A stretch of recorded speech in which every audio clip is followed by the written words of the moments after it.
The missing component is that no matter what school you choose, they're probably not teaching you life strategies. They're not telling you how to succeed. And my belief is this, that people who use similar strategies in life get similar outcomes.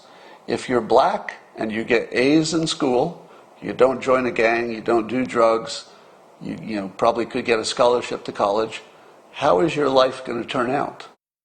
So you want to brainwash kids, every kid, I'm not talking about black kids, I'm talking about every kid. You want to brainwash them early about life strategies. And because they're kids, you got to keep it simple.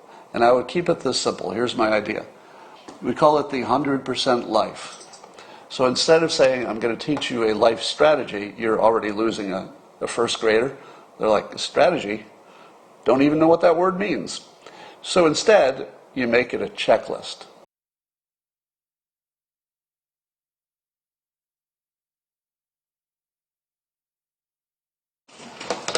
Here's what the Republicans are offering or could. They're offering school choice in all of its forms, under the theory that if you've got school choice, you at least have the opportunity to make something of your life. Can't guarantee it. Nobody's guaranteeing you good outcomes, but at least you have the opportunity. I would argue, however, that there's a missing component. And the missing component is that no matter what school you choose, they're probably not teaching you life strategies. They're not telling you how to succeed. And my belief is this, that people who use similar strategies in life get similar outcomes. If you're black and you get A's in school, you don't join a gang, you don't do drugs, you probably could get a scholarship to college, how is your life going to turn out? Pretty good. Pretty good.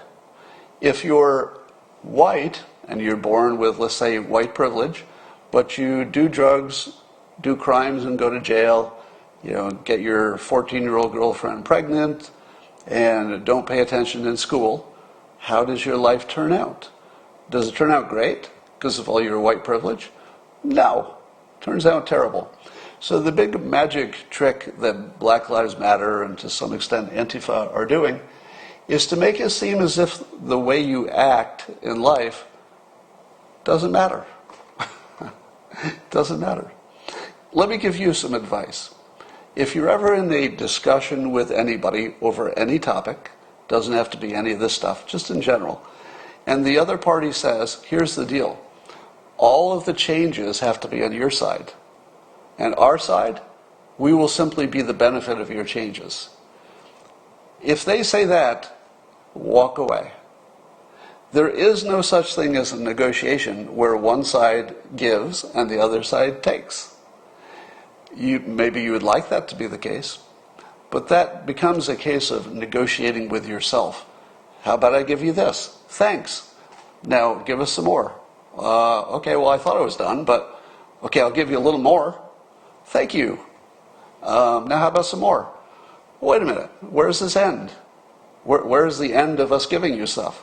If you don't tell us what you want, we would be idiots to give you anything. So that should be, logic number one, which is if you're not asking for something specific, we will offer you zero. Because to do otherwise is just stupid.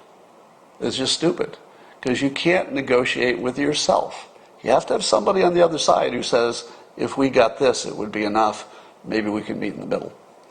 So I would say that the Republicans could have a good case if they said, if you get school choice right, that's not enough. They've got to teach some kind of a life strategy about how to stay out of trouble. Here's how I would teach a life strategy in the second grade or first grade. You want to keep it simple, right? And whatever somebody learns when they're really, really young, that becomes extra sticky in terms of brainwashing. So you want to brainwash kids, every kid, I'm not talking about black kids, I'm talking about every kid. You want to brainwash them early about life strategies. And because they're kids, you got to keep it simple. And I would keep it this simple. Here's my idea. We call it the 100% life. So instead of saying, I'm going to teach you a life strategy, you're already losing a first grader. They're like, strategy? don't even know what that word means. So instead, you make it a checklist. And you say, here's how to have 100% life.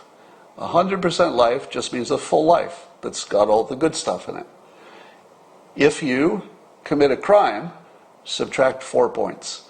If you get bad grades in school, subtract 7 points. If you become addicted to a substance, subtract 25 points. Whatever the numbers are, I'm just putting random numbers on stuff. But you could actually have a checklist of, say, 5 to 10 items, and you just tell the kids, if you want your life to be 100%, make sure you don't check any of these boxes of these big mistakes. Here's why this would work.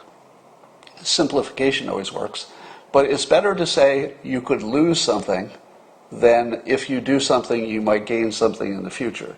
Imagine telling a first grader that if you work hard today, 25 years from now, you're going to have a good time. Doesn't work.